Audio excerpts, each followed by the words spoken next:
Coucou tout le monde. Aujourd'hui, on vous emmène sur les Trois Crêtes. Elles sont très connues, notamment des cyclistes et des VTTistes, parce que qui dit crête dit dénivelé positif. Mais nous, là, on n'y va pas pour le D+. On va faire cette rando sous un angle différent. On va s'intéresser à l'histoire de ces lieux. Et là, vous allez voir, c'est vraiment chargé en émotions. Quand on roule là-bas, il y a quelque chose qui se dégage. Et c'est ça qu'on va essayer de retranscrire. Aujourd'hui, on oublie le chrono, on oublie le D+, et on découvre les lieux. Punaise, qu'est-ce que c'est lugubre ici aujourd'hui. C'est le retour de la boue. Bon, je vais resituer un petit peu les lieux parce que pour nous, ça paraît évident quand on dit les Trois Crêtes, Lorette, Mont-Saint-Éloi, Vimy. Alors, c'est dans la région des Hauts-de-France et c'est dans le département du Pas-de-Calais, entre le bassin minier et la Rajoie. La Rajoie, c'est Arras et Saint-Campagne. Avant d'aller voir Notre-Dame de Lorette, on dit bonjour aux lamas. Ah, c'est mon rituel. C'est Serge et puis il y a Bernard là-bas au bout.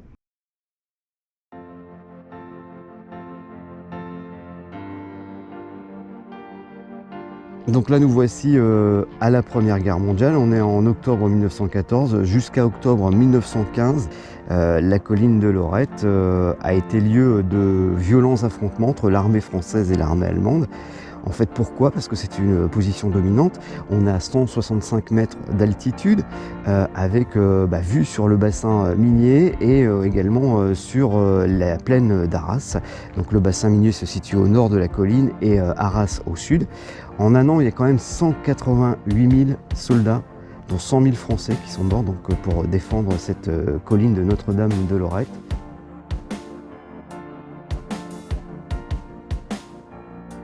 Entre les deux guerres, c'est en 1925 que la nécropole nationale de Notre-Dame de Lorette est inaugurée. Donc elle a pour but de commémorer les milliers de combattants morts sur un des champs de bataille les plus disputés de la Première Guerre mondiale. Il y a 45 000 soldats qui reposent ici. Le site comprend le cimetière, il y a la basilique, il y a également la tour-lanterne et le musée. C'est d'ailleurs la plus grande nécropole militaire française.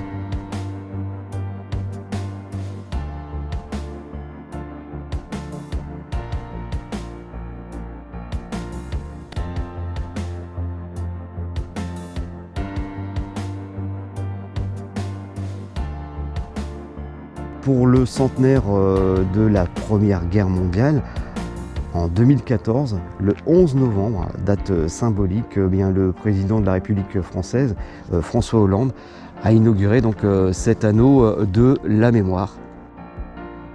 Il comporte le nom de 600 000 soldats, de toutes nationalités confondues. Ces 600 000 soldats sont tombés sur le sol du Nord-Pas-de-Calais entre 1914 et 1918.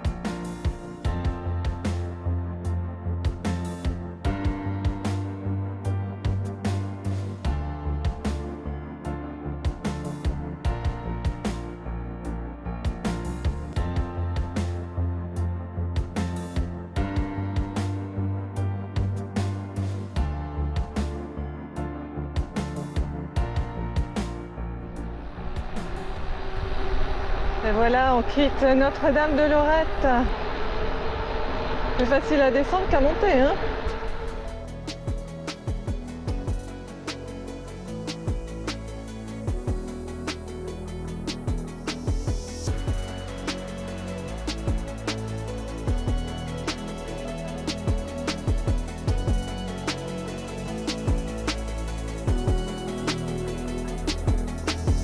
Donc là on s'en va direction Vimy et on commence tranquillement notre ascension.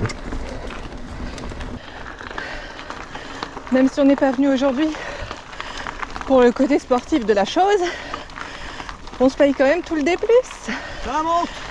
Ouais, Ça monte. les Trois Crêtes ça se mérite. On arrive bientôt en haut. Allez, allez. Et voilà, on arrive. On s'est donc arrêté ici devant un petit cimetière militaire du Commonwealth. Le Commonwealth, en fait, c'est un regroupement d'États qui a été créé en 1926. Il n'y en avait que 6 au départ et ils sont 56 maintenant. Ce sont essentiellement des anciens territoires de l'Empire britannique. Donc dedans il y a le Royaume-Uni, il y a aussi des pays comme le Canada, l'Australie, l'Inde par exemple.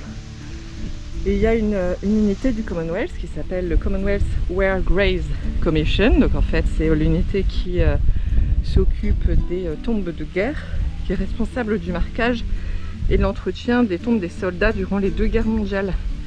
Et donc il y a des tombes comme celle-ci dans 150 pays et c'est en France où il y en a le plus grand nombre. Il y a 600 000 tombes de soldats du coup reconnus. Donc c'est vrai, quand on passe devant les tombes, on a les noms des soldats qui sont morts et leur âge est 18 ans, 22 ans, 28, 17, 22, 17, 27, enfin... Ça fait réfléchir quand même pour le coup. C'est toujours très émouvant de venir dans ces cimetières-là.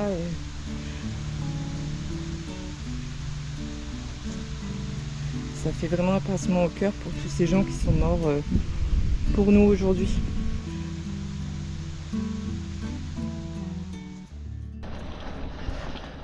Donc c'était le petit cimetière militaire de Givenchy en Goële. Et on s'en va là du coup au mémorial.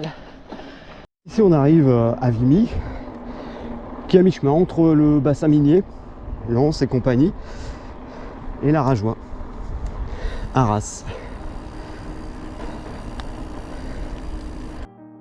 Nous sommes ici sur la crête de Vimy, devant le mémorial. Donc pour vous expliquer son histoire, revenons en 1917. À cette époque-là, du coup, c'était les Allemands qui dominaient et occupaient la crête parce que, comme vous pouvez le voir, il y avait une sacrée vue et c'était un point stratégique pour garder la main sur les mines du Lensois que les Allemands, du coup, avaient exploitées à l'époque. Les Français, à l'aide des Anglais, ont essayé de récupérer cette crête, mais ils ont échoué à de nombreuses reprises et il y a eu beaucoup de morts. Et il y a eu un gros plan de bataille qui a été établi. Et ce sont les soldats canadiens qui ont été du coup appelés pour lancer une attaque brève et intense. Attaque qui a commencé le 9 avril et en l'espace de 4 jours, ils ont réussi à récupérer la crête. Il y a eu 15 000 Canadiens engagés ici. Et il y a eu des milliers de morts. Et ce mémorial a été créé de 1922 à 1936 sur ce terrain qui a été offert par la France au Canada. Le mémorial porte le nom des 11 285 Canadiens tués sur le sol français dont les corps n'ont jamais été retrouvés. Et c'est Walter Hallward, qui était un sculpteur canadien, qui a créé ce mémorial.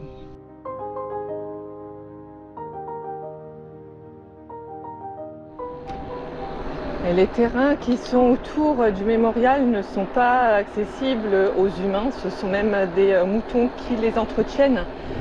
Parce que comme vous pouvez le voir, il y a beaucoup de trous d'obus qui témoignent de la bataille qu'il y a eu ici. Et il y a certainement encore des obus qui n'ont pas éclaté. Et donc trop dangereux pour l'humain.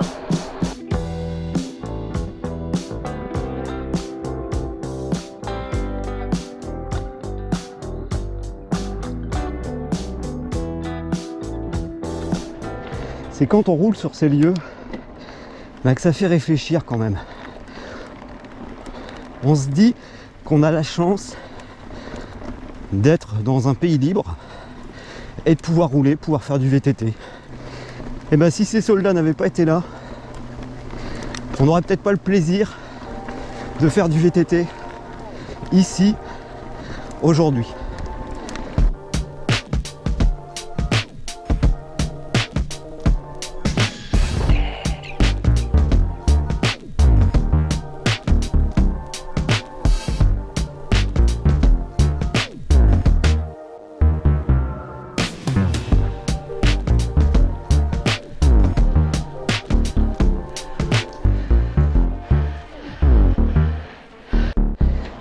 On arrive à Mont-Saint-Éloi. Bah faut le grimper quand même. Hein. Heureusement qu'on a l'habitude. L'abbaye de Mont-Saint-Éloi avec les 2 tours. C'est tout ce qui reste. On va aller voir un petit peu ce qui se cache derrière.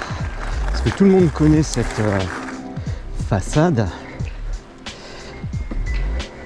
Mais il y a aussi l'envers du décor. Alors ici des fois ils font des sons et lumières. Voilà, l'envers du décor. C'est ici que l'abbaye se tenait dans sa globalité. Donc pour l'histoire de l'abbaye de Mont-Saint-Éloi, elle a été créée au XIe siècle par saint Vindicien.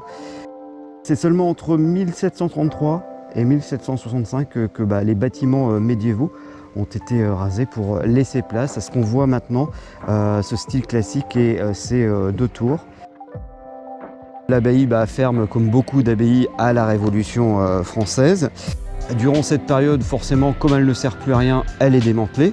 On récupère ces pierres blanches qui proviennent de la craie pour construire de nombreuses maisons dans le village.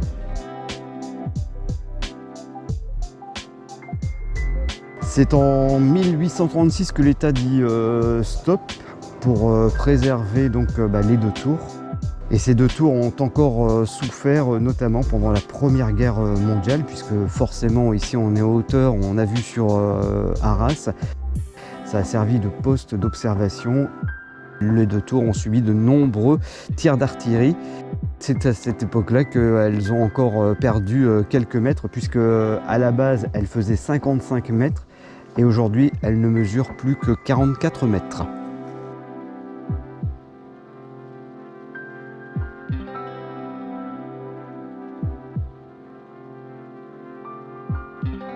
Je vous le disais tout au début que l'endroit est réputé pour les vélos. Et c'est pour ça donc qu'il y a ce entre guillemets monument.